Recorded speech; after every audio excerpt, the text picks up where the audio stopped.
சிவகங்கையில் இருந்துதான் உலக நாகரிகம் ஆரம்பித்தது என தமிழர் நாகரிகத்தை உலகறிய செய்த கீழடி நாயகரே, புரட்சி தமிழரே, வருக வருக. பேஷ் பேஷ், ரொம்ப அருமையா இருக்கு. என்ன இது என்ன இது என்ன எடாப்ஸ் ப்ரோ, என்ன ப்ரோ இது இந்த மாதிரி பண்ணி வச்சிருக்கீங்க?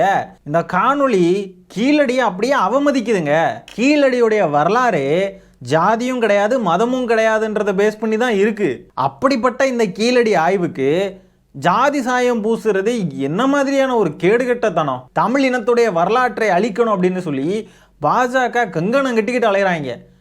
அவங்க கூட கை கோர்த்துக்கிட்டு இவங்களும் பாருங்க, அது வந்து தேர்தல் கூட்டணி, அது வந்து சித்தாந்த கூட்டணி கிடையாது, வந்து தேர்தலுக்காக திமுக வீழ்த்துறதுக்கு தான் நாங்கள் சேர்ந்துருக்கோம் அப்படின்னு சொன்னாங்க.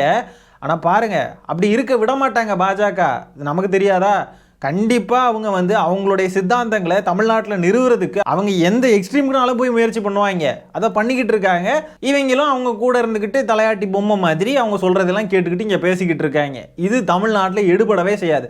தமிழர்களுடைய வரலாற்றை மறைக்கணும் அப்படின்னு நினச்சா தமிழ் மக்கள் தேர்தலில் அதிமுகவுக்கு தரமான பாடம் புகட்டுவாங்க, பக்கதான் போகிறாங்க. இந்த காணொலியை கண்டித்து விஜய் அவர்கள் எந்த அறிக்கையுமே விடலை. சிவகங்கையே கட்டி ஆண்ட வேலு நாச்சியாரை கொள்கை தலைவராக வச்சிருக்காப்புல விஜய் அவர்கள் இந்த மாதிரி ஒரு காணொலியை அதிமுக ரெடி பண்ணி இப்படி கேவலமான வேலையை பார்த்துக்கிட்டு இருக்காங்க. விஜய் அவர்கள் இதை கண்டித்து அறிக்கையை விடலை. இதை கூட கண்டிக்க மாட்டீங்கன்னா நீங்கள் என்ன தமிழக மக்களுக்கானவர்கள், என்ன தமிழக வெற்றி கழகம்?